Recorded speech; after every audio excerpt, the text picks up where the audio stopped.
16 గురువారం దినఫలాలు ఒక్క మాటలో మేషరాశి తొందరపాటు నిర్ణయాలు వలన నష్టపోయే సూచనలు ఉన్నాయి. వృషభ రాశి మాట్లాడేటప్పుడు జాగ్రత్తగా ఎవరిని ఇబ్బంది పెట్టకుండా మాట్లాడడం మంచిది. మిథున రాశి పని ఒత్తిడి ఉండవచ్చు. కర్కాటక రాశి కొత్త ఆలోచనలు కలిసి వస్తాయి.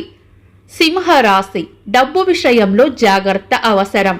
కన్యా రాశి స్నేహితుల వలన లాభం ఉండవచ్చు. తులారాశి చిన్న చిన్న పనుల వలన గందరగోళంగా అనిపించవచ్చు. వృశ్చిక రాశి మీ ప్రతిభకు ప్రశంసలు అందుకుంటారు.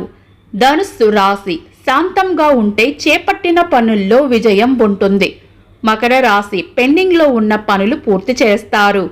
కుంభరాశి కోపాన్ని అదుపులో ఉంచుకోవాలి. మీన రాశి ఈరోజు ప్రయోజనకరంగా ఉంటుంది. ఇవి ఈరోజు దినఫలాలు.